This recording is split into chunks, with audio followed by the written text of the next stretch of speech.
चुनरिया ओढ़े लाली लाली, मैया जी हमार हो चुनरिया ओढ़े लाली लाली,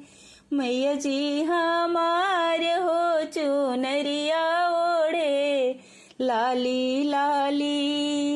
मालिनिया पूछे मैया जी से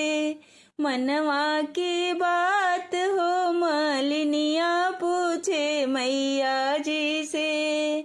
कौने माँ से कामाख्या मैया, कौने माँ से मैहर बसलू,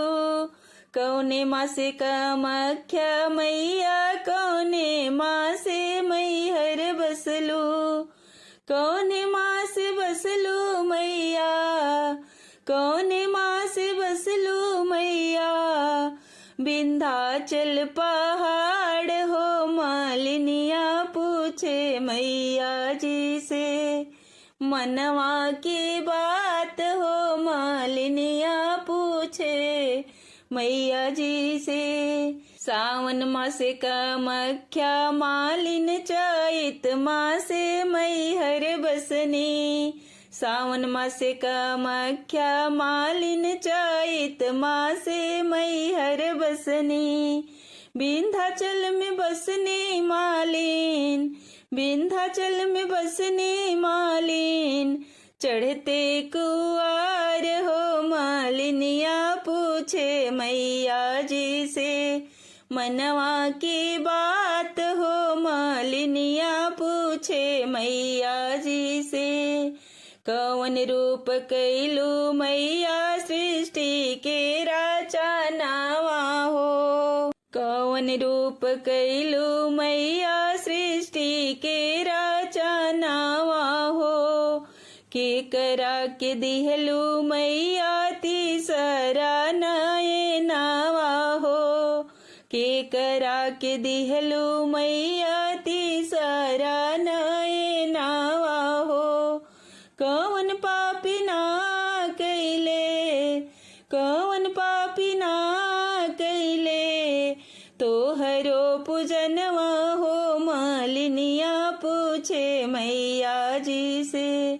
मनवा की बात हो, मालिनिया पूछे मैया जी से। आदि शक्ति बन के कैनी सृष्टि के रचनावा हो, आदि शक्ति बन के कैनी सृष्टि के रचनावा हो, पवले भोले बाबा तीसरा नयनावा हो, पवले में भोले बाबा तीसरा नयनावा हो, महिषासुर ना कैले, महिषासुर ना कैले, पूजन हमार हो, मालिनिया पूछे मैया जी से मनवा की बात हो, मालिनिया पूछे मैया जी से मनवा की बात हो, चुनरिया ओढ़े लाली लाली, मैया हमार हो चुनरिया ओढ़े लाली लाली, गाई हम भजनिया दे दी ज्ञान वाली ज्योतिया हो, गाई हम भजनिया दे दी ज्ञान वाली ज्योतिया हो, करी सुमिरनवा मैया दीन औरी रतिया हो, करी सुमिरनवा मैया दीन औरी रतिया हो, भवसागर से पार करी, भवसागर से पार करी, नैया हमार हो चुनरिया ओढ़े लाली लाली,